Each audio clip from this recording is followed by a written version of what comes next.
Hello, singers. My name is Roger Hale. I am the Director of Choral Activities at Dixie State University, and I wanted to share today why I love choral music and why I feel it's so important. If you love choral music, please comment in the description below. I wrote my thoughts out so that I could express them clearly. As I was growing up in a loving home filled with music, I, like all of us, had insecurities. I don't remember singing as a child, but I remember my parents and my grandparents and my sisters singing.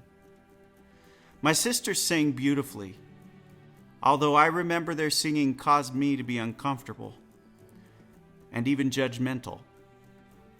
In hindsight, I now realize that I felt this way because of my own insecurities. I could see that they were willing to be vulnerable through singing, that singing in public requires a level of self-confidence that I lacked. My mother invited and encouraged me to join our church choir many times, but I was never comfortable as a child or adolescent doing this. My mom was my piano teacher. Sadly, after a lot of resistance I gave her, she allowed me to quit piano. But thankfully, she encouraged me to play the trumpet. In 6th grade, I began playing the trumpet.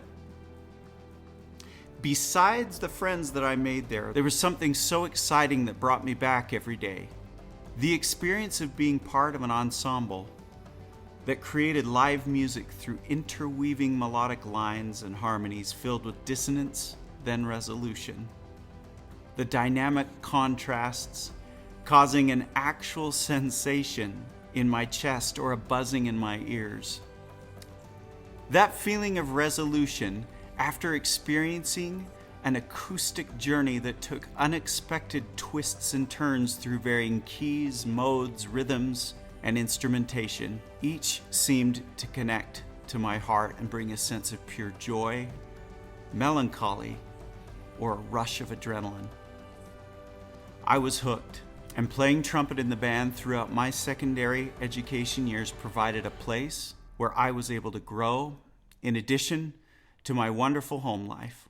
Here I developed lifelong friendships and a love for music.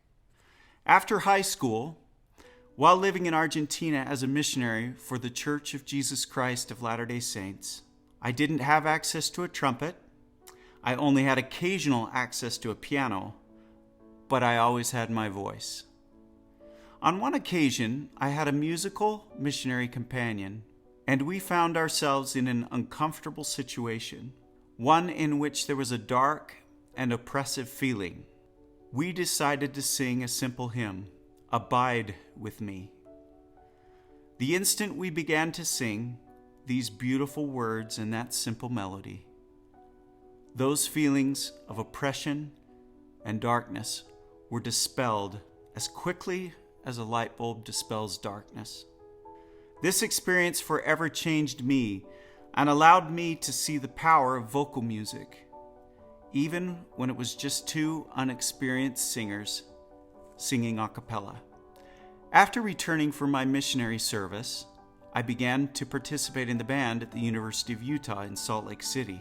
I continued to feel the excitement of instrumental music. And now, with more experienced musicians playing even more complex music, I was filled with gratifying emotional and spiritual highs. One evening, a man by the name of Dr. John Cooksey called me on the phone at my home. He introduced himself as the Director of Choral Activities at the University of Utah and told me that he had received a brief questionnaire that I had filled out in a large non-music lecture hall.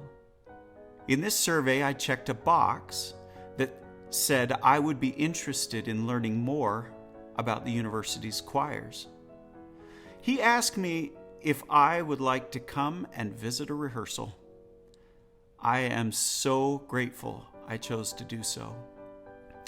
During that first visit, I experienced singing in a large mixed choir for the first time. We sang I Can Tell the World, a spiritual arranged by Moses Hogan.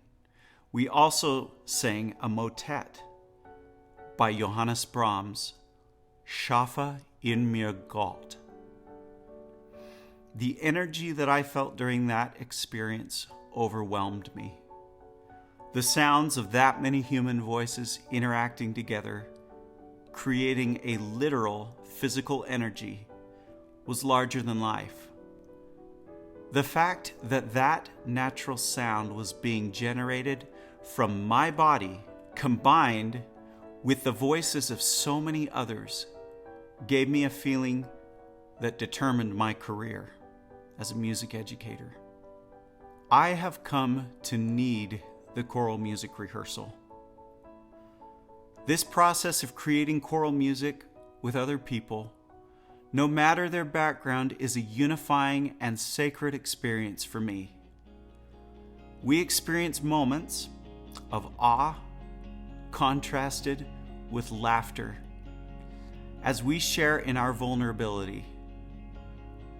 The feeling of trust that can be built as one singer relies on another, as the singers rely on their director, and as the director on the singers, builds community, friendship, love, creating an amazing musical and healing experience. As I near my 20th anniversary of teaching choral music, I want to thank all my music mentors, and someday hope to thank all of the amazing composers and arrangers for sharing their passion, knowledge, creative genius, and love of music with me. Throughout history, there have been times where creating music, specifically choral music, has been difficult. During this season of worldwide pandemic, it really is no different.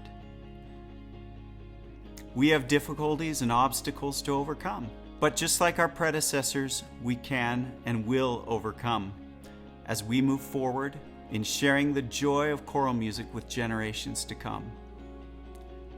Stay strong, keep your head up, sing out, smile with your eyes, love your neighbor. There are better days ahead. Happy singing.